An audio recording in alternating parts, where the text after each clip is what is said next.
Super color. All right. So first of all, if you know, which you should, they just released their next gen transfer. So this is so much easier to peel and use. We had a really great podcast with Mike and Rum, the owners of Supercolor, and they explained that the next gen transfers are easier to peel, which gives you more confidence and it lets you decorate faster because we all know time is money. So they're helping you make out more money. And also, they have tested this transfer on so many different types of new equipment, which is absolutely incredible. It makes it so much easier for you guys to use. Whether you got a big shop, small shop, Supercolor is there. Printavo 15 for 15% off your first order.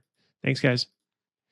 After you buy your transfers, make sure you got a good art staffing solution. So Graphic Source, if you need a solution to improve efficiency and reduce costs in your art department, go to 1-900-hotstuff.com.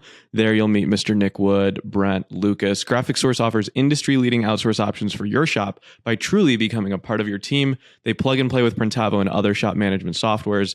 So when it comes to SEPs, mockups, creative art, order management, embroidery, digitizing, back office admin, or customer service, there's no better company in our industry to work with. They work with hundreds of Printavo shops. We now have 3 full-time graphics artists and back office admins.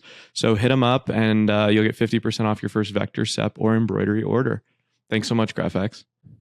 701 and 842 are Campus Inc.'s favorite EasyWay chemicals to clean dirty screens. EasyWay's line of environmentally friendly chemicals will help you get the reclaim job done more efficiently and get onto better things. Not only that, EasyWay works with 100 plus distributors around the states to be able to get their stuff out to you. But they are there to help. So you can be able to reach out, how-tos, best practices, questions. EasyWay is a really great resource, not only selling great chemicals, but there to be able to help make Reclaim run well. Sweet. Thanks, EasyWay team. Bruce, have you heard of Multicraft_Daddy? All I know is that he has 716 followers. Oh, if you need ink supplies or a daddy, Multicraft Screen Printing and Digital Supplies for over 50 years has been providing you with top brands at competitive prices. Our number one fan, Multicraft Daddy, heard that we wanted to give away some supplies and he answered. So we're sweetening it up. Dave and PMI Tape are giving away 1 free case of custom Multicraft Daddy branded PMI tape per episode. This is for new customers only. To win, DM and follow Dave. Subscribe to the podcast, follow PMI Tape, leave a nice comment, and Dave will pick a new winner every single week. So thanks so much, Dave. We appreciate you. Let's jump on in.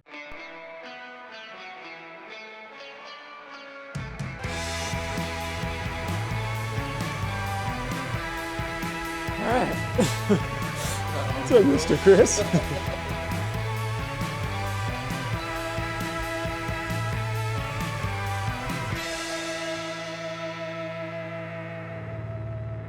All right, Pronouncers, we're back. Another shop tour, sunny Los Angeles. We got JD, we've got Edgar, and we got Print Renegades. Founders of Print Renegades. We're here, super vibey, awesome shop in downtown Los Angeles. We just started talking about your guys' shop when we were here, and I was like, hold on a second. Let's just quickly go outside. First of all, how did you guys get started with Print Renegades? So it was a, you know, the story kind of goes with, you know, being with, you know, an old partner, it not working out, you know, another partner not working out, you know, and I think just doing that so many times, I was kind of just like on a point where I was like, I didn't like that a partner could take everything we built, our whole foundation, and like ruin it because he didn't want to continue. So I kind of ended up just starting this by myself, you know, and not wanting to like have a official, you know, actual partner to start a business with, just because like I could control our destiny. Yeah. You know, later on Edgar came in and became that, but you know, but it was more for, you know, but yeah, so that was kind of the history of like how, you know, going through multiple shops and going through, you know, just not wanting to do that anymore. So yeah, we, you know, I think around 2012 is when we officially started. I had a friend who had that grew weed down in like South Central, actually on the same exact street right next door to where LA Apparel is, Los Angeles Apparel is now. It's so random, but it was like, that was like the place that we were. So yeah, I mean, we started there, but we got our first big shop in 2014, moved here in 2018, and we upgraded, you know, so we've kind of You know, the last shop that we had was probably like 4,000 or 5,000 square feet. This one's about 12. You know, so Wow. we've grown, you know, a lot, and you know, so it's it's you know, just a you know, just knowing that hard work pays off. And you know, we as of probably 6 months ago, we hadn't done any marketing, not a dollar on like marketing. We didn't have any marketing person. You know, 100% of the jobs that we got were just all, you know, found us, and it was just a snowball. It was just, yeah. So it was good. You know, it was just like, because we just knew that like when people would call us and be like, you know, that we would answer the phone and they'd be like, oh, the last 5 places I called didn't even answer their phone. Like that was the level of screen printing customer service in our area, at least. The like, you know. But I feel like when I call a small business too, and somebody actually picks up the phone, I'm surprised. I say, you know, a little taken off guard. I was expecting a phone tree. Right. Right, or no answer. Just no answer. Voicemail. Totally. So I think you know, just the level, the low quality that is, you know, supposedly a standard in our business just makes us, you know, we can just do the norm, what I consider the norm, and it's like above and beyond, you know? So, What is the niche? Like, do you guys have, or what type of your customers are they? I think the best thing about us is the flexibility that we offer. So we don't have just one set customer or niche, right? Anybody who wants anything printed on clothing can come to us, and we can do one piece on a DTG printer, or we can do thousands, right? So it can run the gamut. There's no one type. Is there a majority of business that's driven by a certain type, whether it's other small businesses or weed companies? I mean, the only thing that drives is the people that we worked with now that would refer us to somebody else. So if we work for one weed company, for the next few months, we might see an influx of weed companies because we know that they talk to their friends, you know, and like, but really it's so really. The customer base is very diversified. Absolutely. And that was also a really great thing about COVID, I think, was because we didn't, I mean, you know, we saw a dip, but like just the stories we heard about like shops that like worked for, you know, 90% of their jobs came from one university that closed and they literally had no business. Like, I think the fact that we, or you know, sports team. Yeah, you know, just like whatever, like having most of your eggs in one basket, like we're so diversified that like, you know, we do a lot of, you know, samples, DTG samples. We do a lot of, like our minimums for screen printing are 10 pieces, you know, so we'll do a lot of 10, 25 piece orders. You know, we get probably 5 jobs a day. You know, they're probably small, you know, but I think the fact that we have over 50 customers a month, different customers that we work with, it's very diversified. That when COVID happened, it didn't hurt us that much. You know, it dipped, but we still had a lot of, just because we had a lot of diversity, you know. It actually helped us being so flexible because a lot of people got these checks, right? And everybody had a t-shirt idea at some point, and then they had money to burn and they were like, let's make these t-shirts. Yeah. We got so many people coming in with their little EDD card or whatever. Totally. Absolutely. Their stipend or their check went straight through to creative endeavors. Totally. Got it. Yeah, absolutely. Cool. Funny. All right, let's check out the shop. Yeah, for sure. Love this setup here. Do you guys get a lot of folks that come into this lounge area and hang out, or is this just more? So in our old shop, we had just one big open space, right? And what we wanted to do is create a space that was separate from the production team, because the production team likes loud music or likes to take some crazy breaks or has maybe sometimes an inappropriate conversation when we were trying to talk to customers, right? So we wanted to create a loungy area, little artsy green space where people can come and like hang out, wait for their Uber if they're waiting for their Uber, play some video games while they're waiting to be helped if necessary, grab a free drink. We just want to make it as inviting as possible to customers so that they can come and hang out because we accept walk-ins. Love it. So a lot of that's super interesting. I mean, so many shops have gone the opposite direction. Yeah, they're really gate kept and closed off, and you have to have an appointment, and appointments are so like spread out. Like it doesn't always work for customers, and that's a lot of times we get referrals from other shops that do that they tell their customer, you know, we can't help you, call Print Renegades. And I would say a good maybe 10% of our customers come as referrals from other shops that can't do whatever it is that they're asking them to do. Got it. Very cool. Love the refreshments free drink area. Yeah. So I'm assuming samples can do meetings and things here. Right. So we've got, we're trying to dial this back a little bit because there's millions of blank apparel options, right? So we obviously can't have everything here. So we're trying to dial it back and maybe try and focus on more local brands that we want to try and build up and have some of their samples here. But this is kind of a like exploratory space where we have print samples and can kind of pull out a sample for somebody. Like, this is what you're asking for. Is this in line with your vision? And kind of give them something to look at and touch and get a better idea of. Got it. Especially with things like special effects, like maybe like puff ink, right? Somebody's interested in getting something that's puff ink, and they can just kind of look and feel and touch, and like it'll be a little bit more hands-on and really decide if that's the way they want to go with something. Cool. I like it. And how large is this I t-shirt? think this is a 10X. Or I should say blanket. Yeah, we found it on Amazon. It's the biggest t-shirt we could find. And then we just stenciled our logo onto it. Yeah. Have you worn it? Several like people have Snuggie. worn it at some point in time. Yeah, it is very much like a slanket. And then we've got, this is like JD's kind of office area. So he's kind of vibed it out with his stuff. And then we've got a wall of screen printed flat stock, posters, kind of showcasing stuff that we've done. Very cool. We try to make it kind of an inviting space for people. People are very much ooh and awed about it and impressed by the space just by coming in here a lot. And it's hard to get them to focus on what we need them to do. Yeah, right? yeah, there's so much to look at.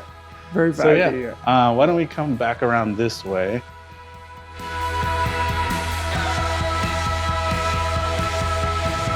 So this is kind of the loading dock / inlet to our space. We've got like shipping supplies for So well organized. I admire we- this. That's part of efficiencies, right?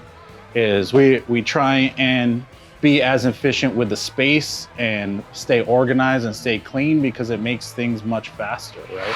When you're not looking for that one thing that should be in one spot and it's not, that's a waste of time. So we definitely like to have everything as organized as possible.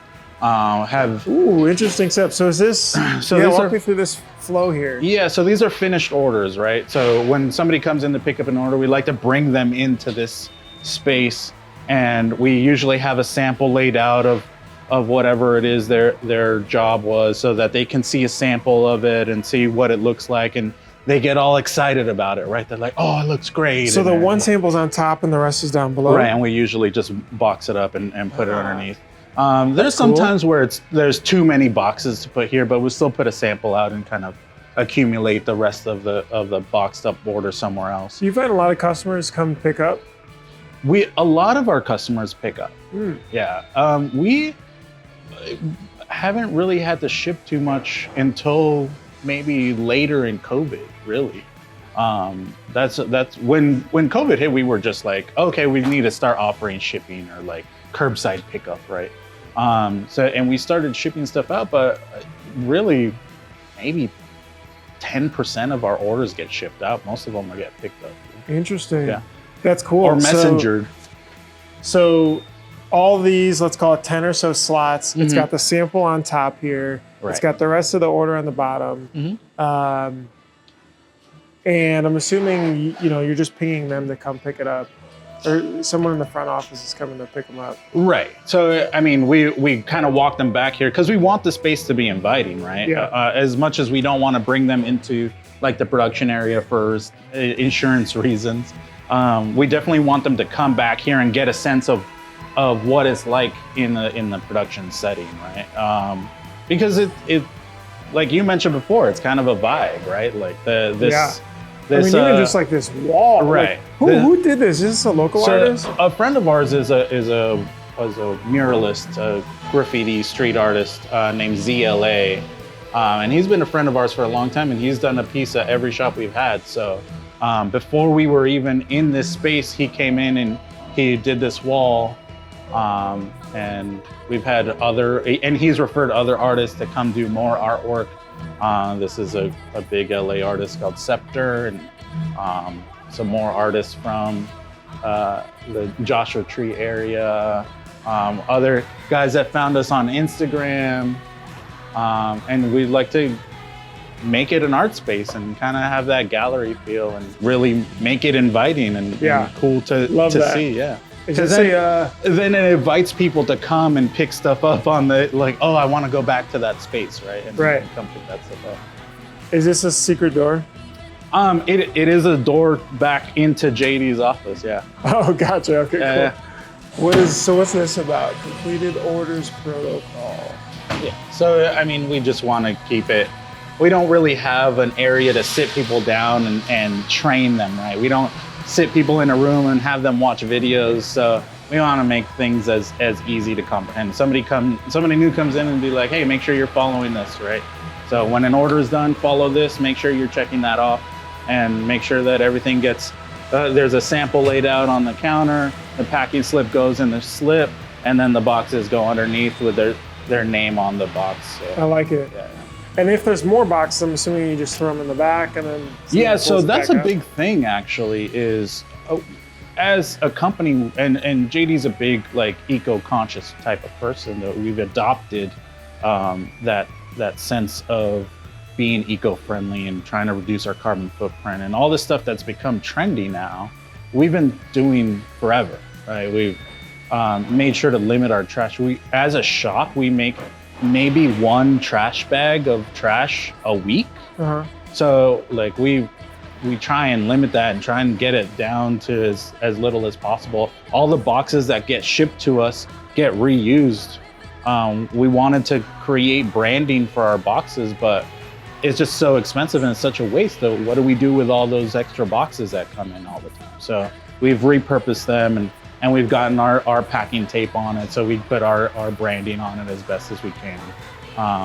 And then put a little sticker inside kind of explaining why they're getting a recycled box, right? Cool. Yeah. I like it. I mean, it makes total sense, right? Why don't we take a look at the darkroom back here? Let's do it.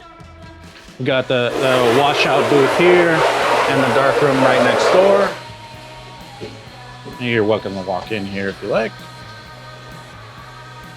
That's a big old screen too. Yeah, so that'll be.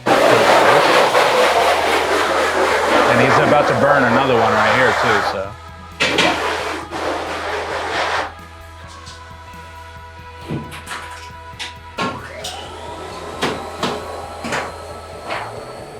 Is this a poster print or bandana? Yeah, posters, yeah. Very cool. Yeah, so you'll probably end up seeing them start to print those posters. I love the visual. Yeah, another efficiency thing. I gotta get a light on this. Yeah. I can hold that for you if you like. There we go. Yeah, so it's another efficiency thing, right? We tried everything to try and ID the mesh visually, but when they're being washed out and reclaimed, any marker that we use gets taken off. It fades over time. So 2, 3, 4 washes, that marker just fades. So we just used our plotter and cut out vinyl transfer stickers. And so what are the colors like? Do you put those on the work orders to say, hey, grab the blue screens, grab the green screens? No, the colors are really just what we had available. We just wanted to differentiate between the mesh, so there's a color association to that as well. We don't really specify on the invoice or the mock-up what mesh to use, because our printers know best, right? Oh, so just easier to pull out of the rack. Yeah, and we know, and we're also seeing when we pull screens out to basically reclaim, we know how many we're using, right? And we know what we're using, so we know what to coat, right? So you can see a lot of 110s for white ink. So we're using the white 10s. The 110s, we make sure that we have 110s coated. Got it. It's kind of a visual representation, just kind of efficiencies in that sense is making sure we know what we're using and what we need to coat to have for more orders. Cool. Yeah. We've got like kind of a employee lounge, kitchen space. Really just kind of a mini kitchen setup. Just allow people to Just hanging out and stuff. yeah, hang out and have their food and place to store it and cook and do stuff like that. We've got an embroidery set up here with a couple embroidery heads. So we've got that all kind of confined to this space, along with like a sewing machine for random sewing jobs that we might need to do, kind of sewing in tags or anything like that. You're welcome to get They're closer like to patches or what types of work? It looks like hats too. We mostly do embroidery directly onto the garments. We don't Got really it. do a whole lot of patches. Okay. This one it's just one set on a piece of fabric. Very So- cool. What was your thoughts on getting into embroidery, or do you sub most of it out if it comes in? No, or we still- try. So that's another thing about us is we try to do everything in house that we can, Uh-huh. right? And we got a lot of inquiries about embroidery.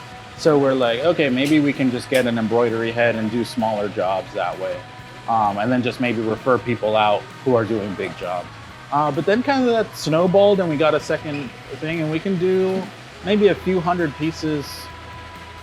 Like a few hundred piece job pretty easily with 2 embroidery heads, and offer the flexibility to do 2 jobs at a time if we need to without having a giant row of embroidery heads. So. Nice. But as we grow, I think that might actually extend out, maybe get a second or a third or fourth embroidery head just to be able to keep our normal turnaround times without extending them for just embroidery jobs.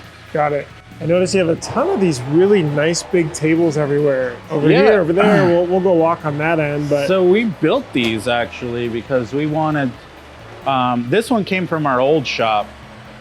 We had built this out because we wanted to basically, there were no tables the size that we wanted them, with the clearance that we wanted them, at the height that we wanted them. So we kind of built them out. These are older ones that were like kind of gifted to us. They were just kind of left to die, and we kind of repurposed them as best we could to kind of not throw anything away. nice. Yeah, we've got one automatic press here with the dryer here, and we've got another automatic press in the other room with another full-size dryer over there. So did you have just this side of the building first, and then eventually Yes. expanded over there? When we initially got this space, we only had this side, but pretty quickly this side became available, and we didn't want to lose the opportunity to get this side because we weren't ready or whatever. So we picked it up while we could. We kind of split it in half, sublet the front side and took the back side. But now we have the full space. We can Got it. kind of explore Did that. you guys buy the building, or are you renting? Oh it? no, we're renting. Yeah. Okay, cool. It's all lease space because the whole building as a row is owned, It's owned by the- someone. Yeah. Makes sense. Yeah, let's check out the mixing station back there. Yeah, absolutely. Another big TV. This might and- look familiar to you.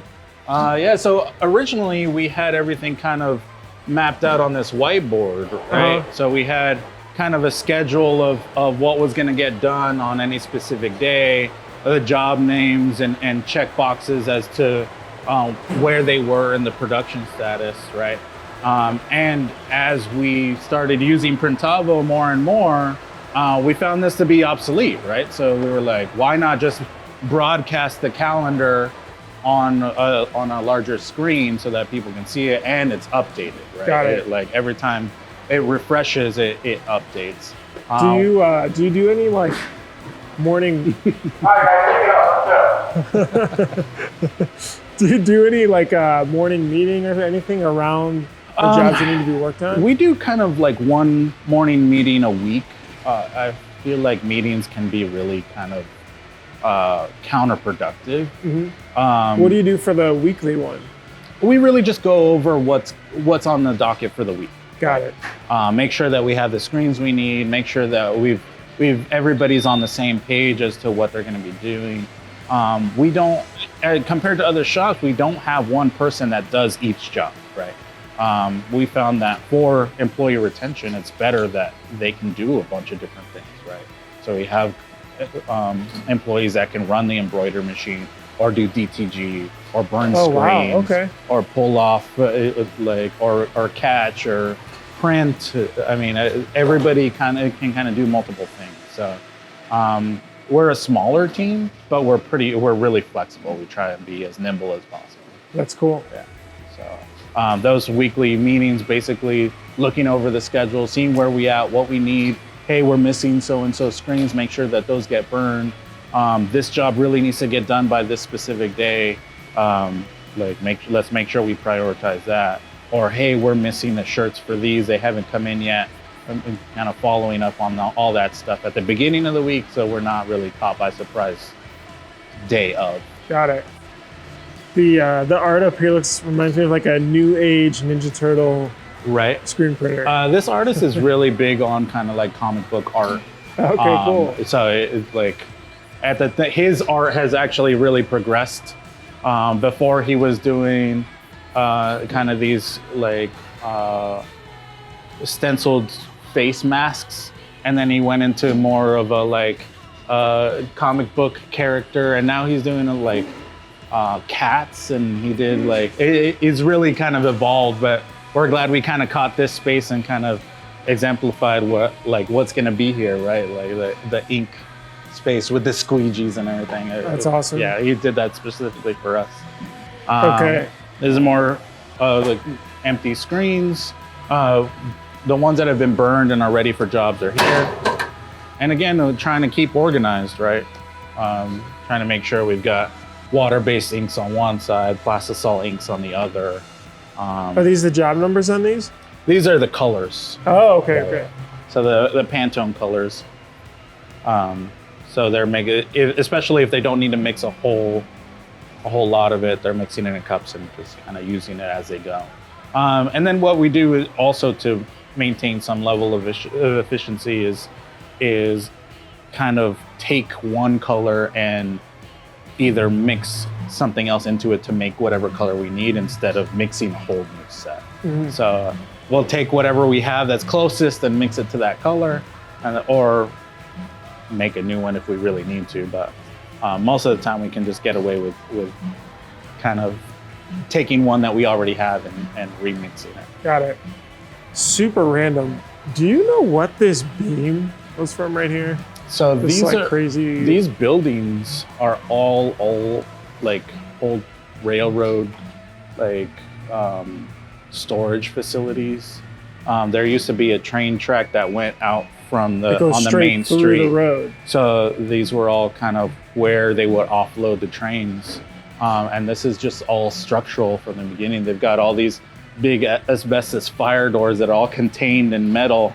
So those stay, we can't get rid of those because they're full of asbestos. So there was an old mechanism that was basically held that door up by a string. And then if that string burned, that string would let go and then the door would slide closed. And there's a couple of those doors around here. It's a firewall. Right. So that's basically what it is. It's all encased in metal now, so that's all staying there. It's all you can't move it. But yeah, that was all like that, and all of the buildings were kind of connected in that way.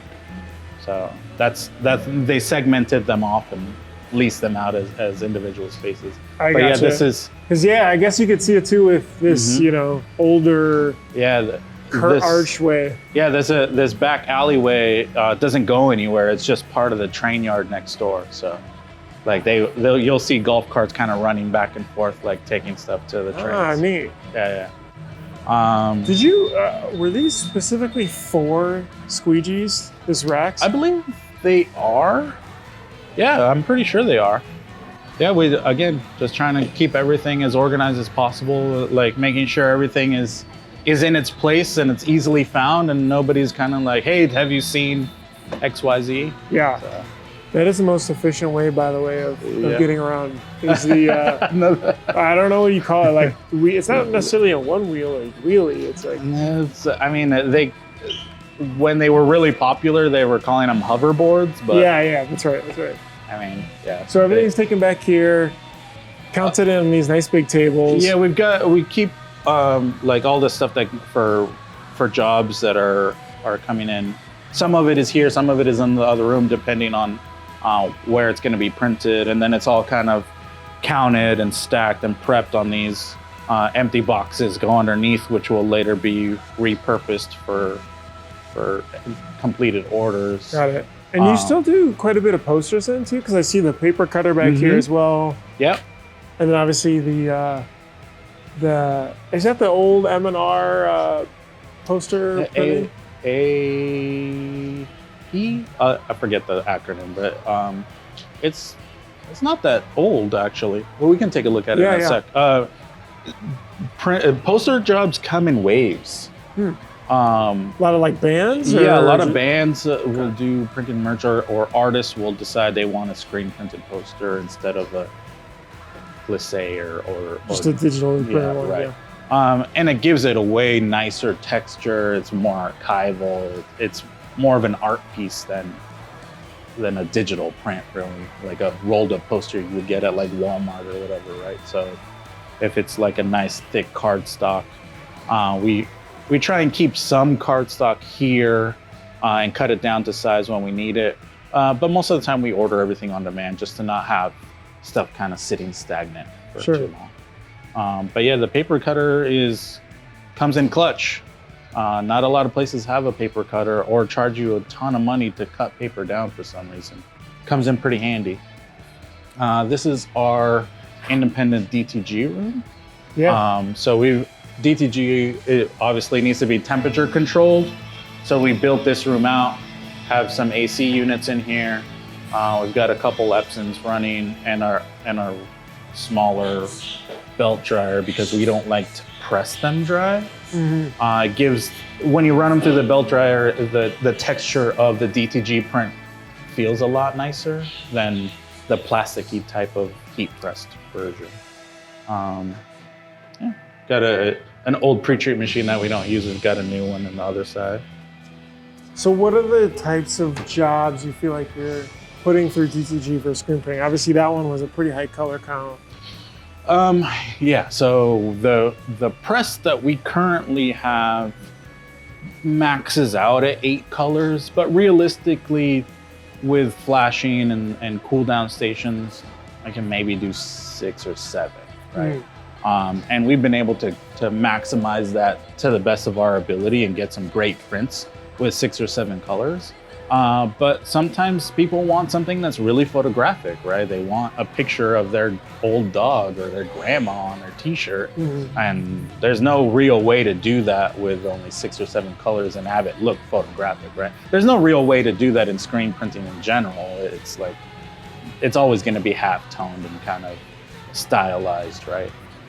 But with the DTG printer, we can get photorealistic prints in full color and do one piece, right? So. No How do setups. you think now about transfers with those machines and the pre-treat and stuff? We use the DTG printer to print DTF transfers as well sometimes. It's kind of opened up a whole new door for DTG because before it would only print on cotton, right? So DTG printers are specially formulated to print on cotton shirts, and when somebody would come in with a dry fit shirt and want something print DTG'd, they're like, sorry, it's just not gonna look good. We can try it all we want, but it's never gonna look good. And with DTF transfers, we just print on the transfer, prep it for that, and then just press it on and they get their shirt. So it's really opened a whole new avenue for us. We don't wanna get into, we don't wanna get a specific machine just for DTF transfers because then you just have to print those in bulk. How do you think about just ordering transfers first, trying to make them? again, if it's not something that we can do in-house, we probably won't do it. I think if something that requires a lot of transfers, we could probably just screen print that. So it really just depends on the job itself. Got it. Yeah. Cool. So we definitely try and give our customer all the information that we have and kind of let them decide, right? Yeah. So if it's something that they want to choose, oh, I definitely want DTF transfers, and we'll say, hey, like, this is what we can do. But there's other places that can probably do it better because that's all they do. Right? Yeah. So it really just is educating them. That's our number one thing. So that's our number one thing, is educating the customer and making sure they're making informed decisions. So when we bought this secondary space, we built this wall, cut it in half. Front side was awesome art, sublet. by the way. Yeah. Let me Yeah. kind of get over here so I can get the whole picture of it. And we'll get some more shots after. Yeah, for sure. So we ended up kind of splitting this space in half, which is a replica, basically, a mirror image of that space. And then we set up another press here, another whole setup here. There's a manual press on the other side if necessary. We keep our poster racks here and kind of repurpose them for drying DTG as well. So all the DTG stuff is pre-treated and racked and left to dry. And again, trying to avoid as much heat on the t-shirts as possible to kind of avoid any sort of staining or anything like that. So everything's kind of racked up.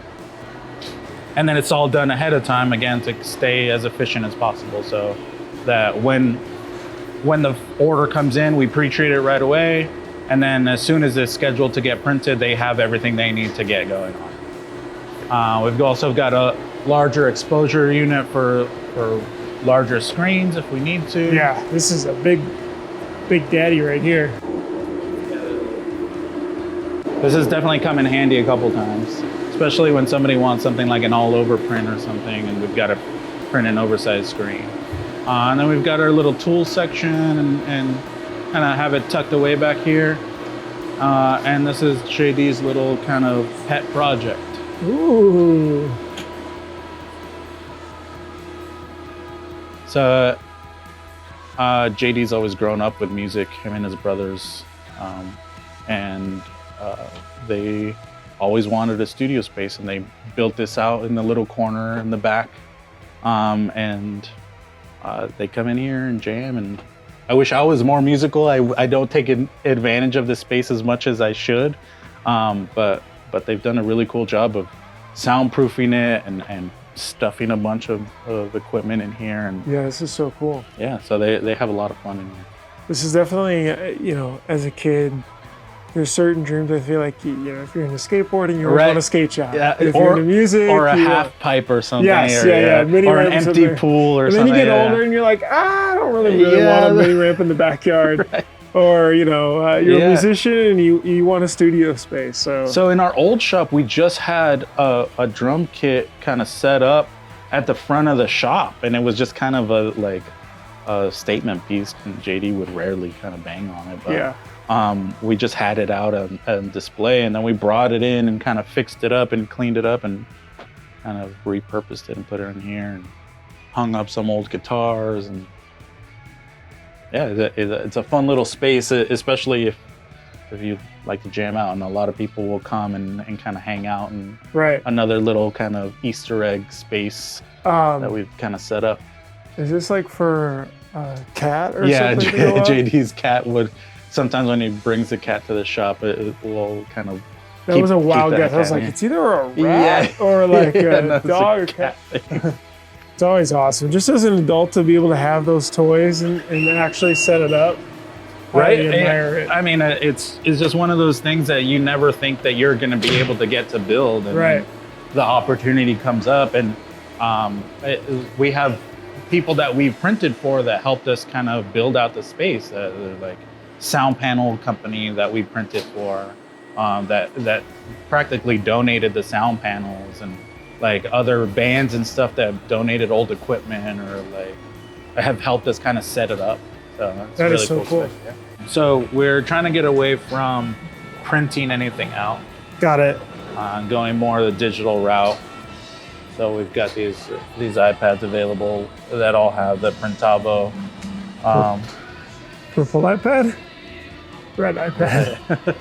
So they can look at the calendar here and pull up a job and get all the information they need. And then we have we don't use Printavo in the way that it's supposed to be used a lot. We kind of set line items, and then we'll make our own mock-ups for the full job and kind of like stylize them in the way that we always have. Yeah. And then just kind of add them to the last item. What is your reasons of trying to get away from the paperwork writer? Because I do see, it's easier to check off stuff or write stuff on it real quick. And that's the main reason that we haven't fully moved away from it, because we haven't really found a good way of doing that, of having like a checklist or something, or either having a packing list for the customer to see, look, we checked all this off, everything was here. You can't come back later and say, hey, like this is missing, when we know we checked off, we made sure it was packed up. Right. So it's just kind of having a like receipt, right? I think for the most part, at least that will still remain. But I think they're using the iPads more and more to pull up mock-ups or look up specifics about an order. Got it. Cool. So like I mentioned before, we originally got the full side and split it in half. Yeah. And originally we sublet the front, but that renter left, and we were left with this space that we weren't sure what we were gonna do with. So we created a collab space. Whoa. Which is essentially what we wanted it to be, is kind of like a WeWork for screen printers, right? So a lot of screen printers like us started in like a garage or a back room, like washing out screens in their tub or in their backyard or something. And we wanted to create a space where people could come and have all the professional equipment that they needed in one space without having to buy it all, right? So we've got stations set up for screen printing, smaller belt dryers. We've got a full dark room and washout booth here. We built this kind of like infinity wall, cyc wall for photography back here. We're using it as an event space as well. So like we'll do comedy nights or we'll do like band. There's going to be a battle of the bands. So anybody can here. come in and use it, the equipment, or how does that work? It's kind of like a subscription service. So you would sign up and pay a monthly fee to access the space. You would schedule the time that you need, and depending on how much time you need in a month, that's how much you would actually end up paying.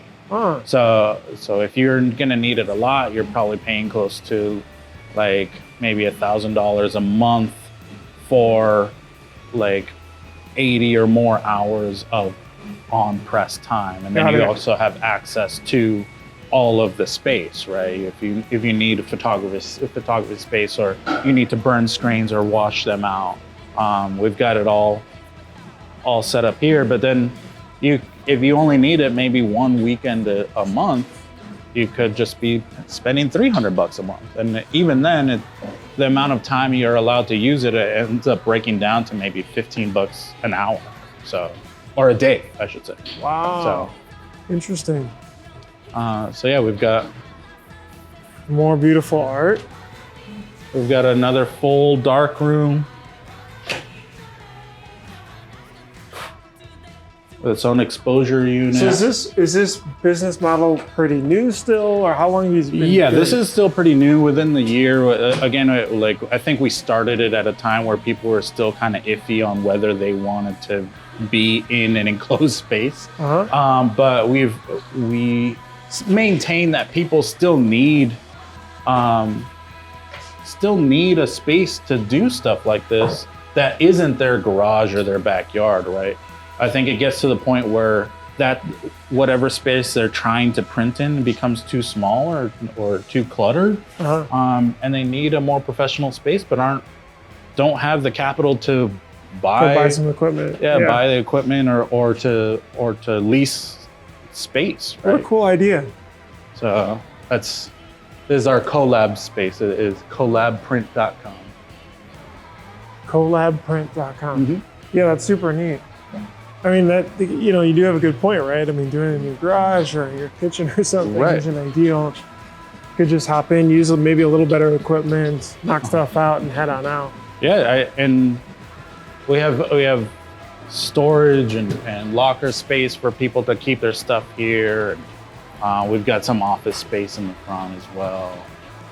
So we try and make it as versatile as we possibly can for people to use in a way that we use our professional full built shop, right? Yeah. So that they have access to all that space and equipment. Again, in a way that's more accessible. Yeah. This is Edgar from Print Renegades, downtown Los Angeles. If you guys want to see it, or even some of the artwork, especially if you're really into art, which I love, drop a comment down below, or I'm sure you guys can reach out. It's printrenegades.com. Mm-hmm. Printrenegades.com. All right, Renegades on all socials too, so you can find us. We're not hard to find. You can find them anywhere, or in this back area. Right. All right, guys. Thank you so much for listening to this shop tour. We'll see you in the next one. Bye.